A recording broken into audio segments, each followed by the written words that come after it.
जय गुरुदेव। और दोस्तों, मेरे चैनल सिद्ध साबर मंत्र में आपका एक बार फिर से हार्दिक स्वागत है। और देखिए, आज मैं आपके सामने जो मंत्र आपको बताने वाला हूँ वो मंत्र एक बहुत ही शक्तिशाली और तीव्र प्रभाव वाला रक्षा साबर मंत्र है। हालांकि देखिए, मैंने आपको बहुत से साबर मंत्र पहले भी बताए हैं और वो भी काफ़ी अच्छे और शक्तिशाली रक्षा साबर मंत्र हैं। 4 महावीर वाला रक्षा साबर मंत्र मैंने बताया है, जो आपकी रक्षा भी करता है, सुरक्षा घेरा भी बनता है उससे, और आपका घर कीलन भी उससे होता है। और किसी पे कोई किया कराया हो तो उससे भी उसका समाधान होता है। किसी को झाड़ा देना हो तो उससे भी उसका समाधान होता है। दूसरा मंत्र मैंने हनुमान जी को और भी बताया है, जिनको कि कुछ लोगों ने सिद्ध भी किया है और उनको बहुत अच्छे रिजल्ट मिले हैं। यहाँ तक भी हुआ है कि कुछ लोगों ने सिद्ध तो वो कर लिए, मतलब कि मुझे ये भी नहीं बताया कि मैंने सिद्ध किया या नहीं किया। उन्होंने अपने आप ही वो मंत्र सिद्ध किए और सिद्ध करने के बाद उन्होंने उसका जो रिजल्ट मिला है उनको, वो बहुत ही आश्चर्यजनक रूप से उनको रिजल्ट मिला है। और उन मंत्रों का उन्होंने प्रयोग किया, उसके बारे में फिर मुझे बताया भी कि हमने ये मंत्र प्रयोग किया है। बहुत ऐसे लोग हैं जिन्होंने आज तक मुझे मैसेज भी नहीं किया है और उन्होंने ना मैसेज किया ना कोई फ़ोन पे बात की, लेकिन उन मंत्रों को सिद्ध करके वो लोगों ने लाभ प्राप्त किया है और दूसरों का भी समाधान उससे वो कर रहे हैं। और साधना में देखो, निर्भर करता है आपकी मेहनत के ऊपर, आपके लगन के ऊपर, कि भाई आपने कितना मतलब आपने उसमें सिद्ध किया हुआ है। और दूसरी बात मैं आपको एक चीज़ और बता देता हूँ इसमें, कि कुछ लोग अप्सरा साधना करते हैं, भैरव साधना करते हैं, ये बटुक भैरव की जो मैंने साधना बताई है वो साधना करते हैं, या फिर हनुमान साधना हो गई, यक्षिणी साधना हो गई, योगिनी हो गई, कोई भी साधना करते हैं वो, उनमें सफलता ना मिलने के बहुत से कारण होते हैं। लेकिन किन्हीं किन्हीं लोगों को तो क्या होता है कि वो बहुत मंत्र जाप करते हैं लेकिन फिर भी सफलता नहीं मिलती है। इसमें सबसे मेन चीज़ होती है आपका आचरण शुद्ध होना चाहिए, आपके नियम बिल्कुल एकदम अच्छे होने चाहिए। दूसरा, कि आप जिस मंत्र का जाप कर रहे हो कहीं उसमें आप कोई त्रुटि तो नहीं कर रहे हो जाप करने में, या फिर कोई ऐसी जगह तो नहीं है जहाँ पर आप जाप कर रहे हो बैठ के, वहाँ पर कोई दोष है, या फिर आपके पूर्व जन्म के दोष वो भी इसमें बाधक होते हैं, या कोई पितृ दोष आपके वो भी बाधक होते हैं। हालांकि जो साबर मंत्र होते हैं, साबर मंत्र में इन सभी बाधाओं का कोई असर नहीं होता। साबर मंत्र बहुत आसानी से सिद्ध हो जाते हैं और बहुत तीव्र प्रभाव भी वो अपना दिखाते हैं। लेकिन साबर मंत्र के बारे में सीधा सीधा कहा गया है कि आप उसका अगर 1 माला 2 माला जाप भी रोज कर लेते हैं तो वो 31 दिन 21 दिन में सिद्ध हो जाता है। और अगर लगातार उसका जाप आप ज़्यादा संख्या में कर लेते हो, जितना ज़्यादा जाप करोगे उतना ही उसके अंदर प्रभाव ज़्यादा होगा। इसमें ये मायने नहीं रखता कि आपने ध्यान लगाया, आपका ध्यान एकाग्र हुआ या नहीं हुआ। इसमें सिर्फ आपको जैसा मंत्र है वैसा ही आपको जपना है। इसमें बिल्कुल भी आपको फेरबदल नहीं करना है, ना ही आपको उसका अर्थ पहचानने की कोशिश करनी है। अगर आप अर्थ पहचानने की कोशिश करोगे तो आपको अर्थ नहीं मिलेगा उसका सही से। लेकिन क्योंकि होता क्या है कि एक शब्द तो इसमें गुजराती भाषा का लिया हुआ है, एक शब्द बंगाली भाषा का भी हो सकता है, और हिंदी भी हो सकती है, कोई संस्कृत का भी शब्द हो सकता है। तो अब आप उसको कैसे पहचानेंगे? क्योंकि अगर आपको बंगला नहीं आती है तो फिर कैसे पता करोगे कि भाई इसका अर्थ क्या है? तो इसलिए इनके शब्दों पर मत जाइए, सिर्फ आप मंत्र जाप जैसा है ज्यों का त्यों आपको जपना है बस। और सूर्य ग्रहण हो, चंद्र ग्रहण हो, उनमें भी आप इनका जाप कर सकते हैं। अगर कोई ये कहता है कि भाई मैंने सूर्य ग्रहण में जाप किया जी, बस लगातार जाप करता रहा और एक दिन में मंत्र सिद्ध हो जाए। कई बार ऐसा होता है कि सूर्य ग्रहण में लगातार जाप करने पर भी एक दिन में सिद्ध नहीं होता है। उसके लिए आप क्या करेंगे, फिर पूर्ण विधि विधान से जो उसकी विधि है उसके अनुसार 11 दिन 21 दिन लगातार आप उस मंत्र का जाप करिए, तो आप 100% उसका आपको लाभ मिलेगा। दूसरी मैं आपको एक और आपको विधि बताता हूं जो कि वास्तव में बहुत गजब की विधि है। आप अगर हनुमान जी के मंत्र हैं, साबर मंत्र हैं, आप उन साबर मंत्रों को सिद्ध करने से पहले 5 हनुमान जी के व्रत कीजिए, और वो व्रत मैंने दूसरी वीडियो में बताए हुए हैं। आप क्या करेंगे, चैनल को जैसे सर्च करेंगे तो चैनल सर्च करने के बाद चैनल पर जाइए, वहाँ वीडियोज़ के फंक्शन को क्लिक करें तो वहाँ आपको सारी वीडियोज़ जो चैनल पर पड़ी हुई हैं वो सब आ जाएंगी। वहाँ आप एक एक वीडियो को देख सकते हैं, सर्च कर सकते हैं कि हनुमान व्रत, खाली अगर ये भी डालेंगे ना, हिंदी में डालो इंग्लिश में डालो हनुमान व्रत, तो हनुमान जी के व्रत करने की विधि आपको नज़र आ जाएगी। उसमें पूरी विधि मैंने बताई है। अब अगर आप 5 व्रत कर लेते हो, लगातार आपको 5 व्रत करने हैं, और अगर बीच में आप खंडित हो जाते हैं व्रत, मान लिया कि आपने 2 व्रत कर लिए, तीसरा आपका खंडित हो गया, तो फिर आपको शुरुआत से ही करने पड़ेंगे व्रत। ऐसा नहीं है कि खंडित हो गया बीच में छोड़ के फिर अगले से कर लोगे, फिर आपको शुरुआत स्टार्टिंग से करनी पड़ेगी, एक से ही।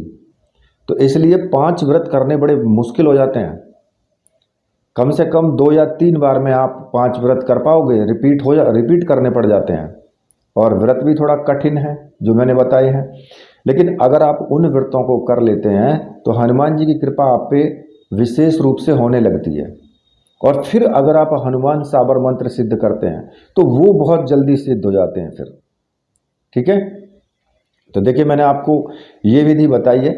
अब मैं आपको उस रक्षा मंत्र के बारे में बता देता हूँ कि जो आपको करना है, और ये बहुत ही अच्छा साबर मंत्र है, रक्षा कारक मंत्र भी है, ये झाड़ा लगाने का मंत्र भी है। झाड़ा कैसे कि मान लिया कि किसी दूसरे व्यक्ति पर कोई भी किसी भी प्रकार का भूत है, प्रेत है, या उसको कोई किया कराया है कुछ, तो आप उसको भी झाड़ा दे सकते हैं और उसका समाधान भी आप इस झाड़े से कर सकते हैं। अब ये आपको कैसे करना है, देखिए किसी भी मंगलवार को इस साधना को शुरू कर सकते हो, किसी भी शनिवार को भी शुरू कर सकते हो, क्योंकि हनुमान जी के शनिवार और मंगलवार दोनों ही दिन होते हैं। और किसी भी साबर मंत्र को सिद्ध करने के लिए आप मंगलवार से या रविवार से या शनिवार से आप शुरू कर सकते हो। गुरु पुष्य योग में भी शुरू कर सकते हो, रवि पुष्य योग में भी शुरू कर सकते हो, सर्वार्थ सिद्धि योग में भी शुरू कर सकते हो। और होली दीपावली ये तो खैर फेवरेट हैं ही, इनसे भी आप शुरू कर सकते हो। ठीक है, अब इस मंत्र को सिद्ध करने के लिए आपको क्या करना होगा, सुबह के टाइम ही आप इसको करें, रात्रि को करने की आवश्यकता नहीं है, सुबह के टाइम शुरू करें और स्नान आदि करके बिल्कुल एकदम निवृत्त हो जाएं। एक अपना पूजा घर का जो कमरा होता है आपका, अपने पूजा घर में ही कर सकते हो, एकांत रूम में भी कर सकते हो। जो आपका पूजा घर है, अगर मान लिया वो एकांत रूम है तो वो और भी अच्छी बात है, वहाँ भी आप बैठ करके साधना को इसको कर सकते हो। इसमें आपको जो ज़रूरत होगी वो एक इसमें साबरी मंत्रों से सिद्ध रुद्राक्ष की माला की आवश्यकता होगी। और अगर ऐसी माला, प्राण प्रतिष्ठित माला आपको चाहिए तो मैंने आपको व्हाट्सएप नंबर दिया हुआ है वीडियो में, आप वहाँ से मुझे व्हाट्सएप करके और वो माला आप प्राप्त कर सकते हैं। ठीक है, माला, यंत्र, जो भी जिस साधना का भी आपको चाहिए, लेकिन जो मैंने अपने चैनल पर दी हुई है, आप उन्हीं साधना का ज़्यादातर मुझसे अगर सामग्री मांगें तो वो बहुत अच्छी बात है, वो आसानी से मेरे पास मिल जाती है। उस सामग्री के लिए बिल्कुल भी आपको टेंशन लेने की आवश्यकता नहीं है, आपको सामग्री 100% मिलेगी और विश्वास करके ही आपको सामग्री मिलेगी। जिन लोगों ने पहली बार में मुझसे सामग्री ले ली है वो बार बार भी ले रहे हैं, तो वो ज़्यादा उनको दिक्कतें नहीं है, उनको पता है कि यहाँ से आपको 100% मिलेगी। और वो लोग थोड़ा सा ध्यान दें जिनको सामग्री मिल भी जाती है और वो फिर भी मुझसे ये कह देते हैं कि जी हमें सामग्री नहीं मिली।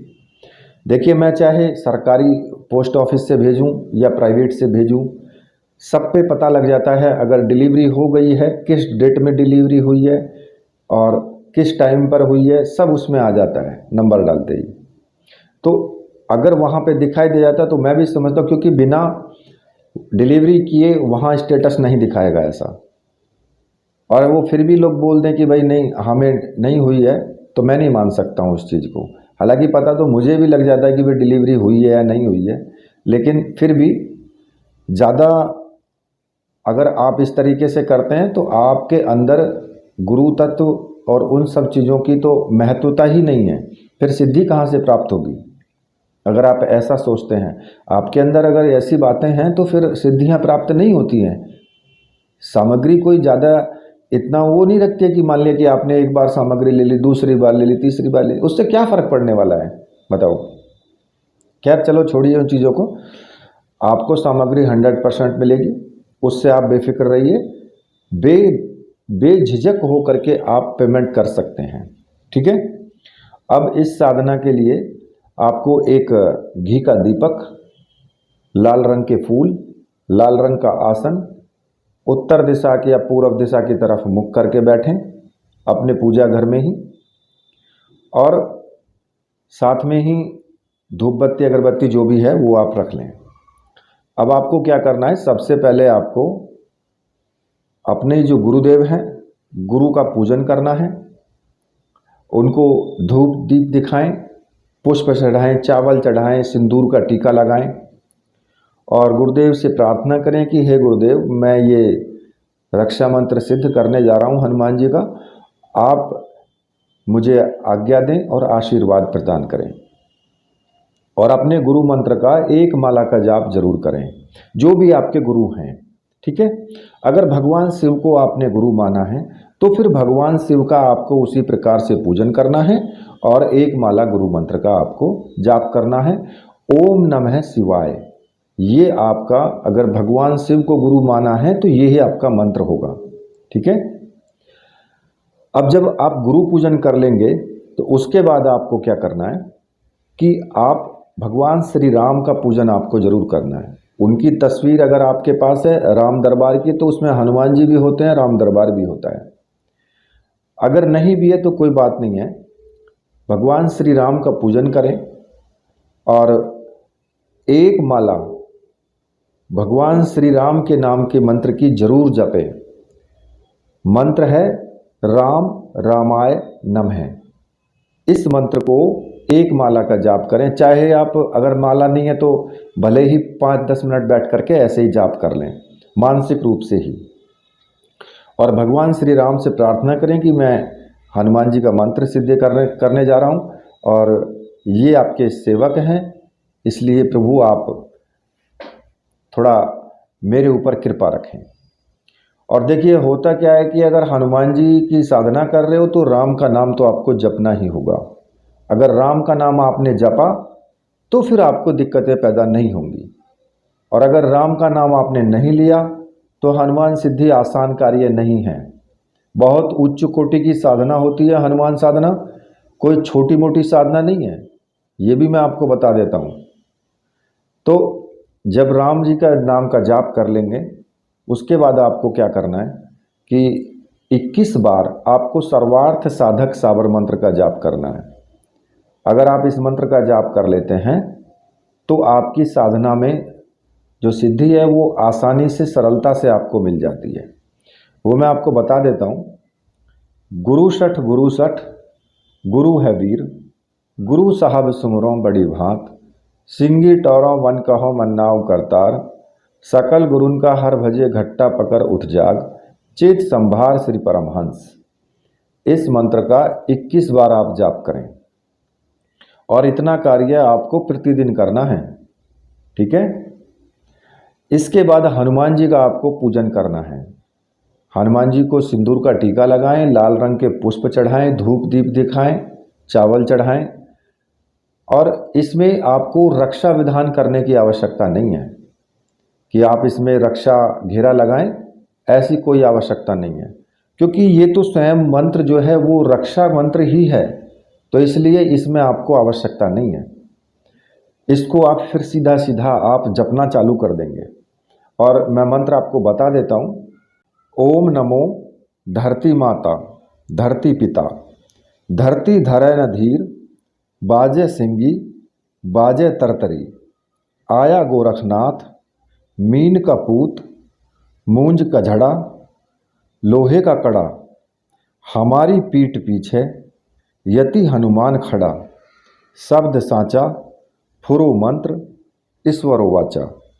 ये मंत्र है और मंत्र थोड़ा बड़ा है, तो इसलिए एक माला का जाप पर्याप्त है, या चाहे तो आप ज़्यादा भी कर सकते हैं, 5 माला भी कर सकते हैं अगर आपके पास टाइम है तो। और रुद्राक्ष की माला से ही आपको जाप करना है, एकाग्रचित्त होकर के बिल्कुल एकदम ध्यान से और हनुमान जी के प्रति भाव रख करके आपको मंत्र जाप करना है। और ये मंत्र जाप आप 21 दिन करें। 21 दिन में आपका मंत्र पूर्ण रूप से सिद्ध हो जाता है। और जो विधि मैंने आपको बताई है ना, पूरी विधि आपको रोज ही करनी है ऐसे ही। साथ में आप ये काम कर सकते हैं कि आप चाहें तो रोज हवन भी कर सकते हैं। अब हवन में आपको क्या करना होगा, आम की लकड़ी रखें, कपूर की सहायता से उसमें अग्नि जलाएं, सामग्री रख लें, बनी बनाई बाजार में मिल जाती है। एक बार मंत्र जाप करें और थोड़ी सी सामग्री आप हवन कुंड में छोड़ दें अग्नि में। और इसमें आपको स्वाहा शब्द नहीं लगाना है, क्योंकि साबर मंत्रों में स्वाहा शब्द का इस्तेमाल नहीं होता। जैसा मंत्र है वैसा का वैसा ही जपें और अग्नि में आप सामग्री छोड़ दें, थोड़ी सी सामग्री। तो 21 बार मंत्रों से आप हवन भी कर सकते हैं रोज। मान लिया कि आपने एक माला का जाप किया तो 21 मंत्रों से हवन कर लो, आप प्रतिदिन कर सकते हैं इतना। तो आपका ये 21 दिन में आपका मंत्र पूर्ण रूप से सिद्ध हो जाएगा। और फिर यदा कदा जब भी आपको टाइम मिले तो आप हवन इसका करते रहें। एक माला का हवन कर लिया, प्रत्येक मंगलवार को एक माला का हवन कर लिया, तो मंत्र में और शक्ति बढ़ती चली जाएगी। होली दीपावली ग्रहण काल में भी आप मंत्र का जाप करें, इसका हवन भी कर सकते हैं ऐसे ही, तो इनकी और शक्ति बढ़ती चली जाएगी इस मंत्र में। अब इसमें ध्यान रखने योग्य जो बातें हैं, ब्रह्मचर्य व्रत का कड़ाई से पालन जरूरी है, मन से भी तन से भी। कुछ लोग क्या करते हैं, तन से तो रह लेते हैं लेकिन मन से वो नहीं रह पाते हैं। मन सा कैसे कि मन चलायमान नहीं होना चाहिए। मान लिया कोई सुंदर स्त्री देखी, लड़की देखी, आपका मन चल गया वहाँ पर, तो आपका ब्रह्मचर्य व्रत खंडित हो गया सिर्फ आपके मन से। ठीक है, और इसमें मन से ही आपको शुद्ध रहना है। ज़्यादातर मन और तन दोनों चीज़ें शुद्ध होना चाहिए। पूर्ण शुद्धता के साथ जाप करें, क्योंकि हनुमान जी बहुत शुद्ध देव हैं और शुद्धता होनी जरूरी है इसमें। ठीक है, जो भी आपके सामने अनुभव आए बिल्कुल भी बताने की किसी को आवश्यकता नहीं है। अपने अनुभव अपने साथ रखें। जब आपकी साधना हो जाए तो भले ही आप अनुभव को शेयर कर सकते हैं, लेकिन वो मुझसे शेयर करें तो अच्छी बात है। ठीक है, अब इसका प्रयोग कैसे करना है आपको। प्रयोग करने के लिए आप क्या करेंगे कि इस रक्षा मंत्र का एक बार मंत्र जाप करें बस, और अपनी देह को स्पर्श कर लें या फिर अपने ही सीने पर फूंक मार लें। एक बार मंत्र जाप किया, अपने सीने पर फूंक मार ली, आप बिल्कुल एकदम आपका शरीर सही हो गया। अगर आप रात्रि में सोते हैं, कई बार ऐसा होता है कि कुछ चीज़ अनावश्यक रूप से आपके साथ चली आती हैं, एक बार मंत्र जाप करो, अपने शरीर पर फूंक मारो, सब कुछ सफ़ा हो जाएगा। वहाँ से मैदान साफ मिलेगा आपको, कोई परेशानी नहीं होगी। कई बार क्या होता है, लोग सोए रहते हैं, उनको कोई ना कोई चीज़ दबा लेती है, डर लगता है उनको, या कुछ भयानक चीज़ें दिखाई देती हैं। आप एक बार मंत्र जाप करो सोते सोते, आपके बिल्कुल एकदम ठीक हो जाएंगे। ठीक है, अब आपको क्या करना है कि अगर किसी दूसरे व्यक्ति को झाड़ा देना है। तो आप क्या करेंगे, उस व्यक्ति के ऊपर अगर मान लिया कोई भूत प्रेत किसी चीज़ की भी छाया है तो एक बार मंत्र जाप करें या 21 बार 11 बार मंत्र जाप करते हुए नीम की टहनी से या लकड़ी से किसी सी भी चीज़ से, बुहारी से आप झाड़ा दे सकते हैं उसको, और बस झाड़ा देते ही वो व्यक्ति भी ठीक हो जाएगा। अगर कोई भी रोग है उसको तो उस रोगी को भी मुक्ति मिलेगी उस रोग से भी। ठीक है, तो ये मैंने साधना आपको बता दी। इसी के साथ मैं वीडियो को यहीं पर समाप्त करता हूँ। तो मेरे साथ बोलिए, बोलिए वीर बजरंगबली हनुमान जी महाराज की जय, बोलिए मेरे परमहंस गुरुदेव की जय।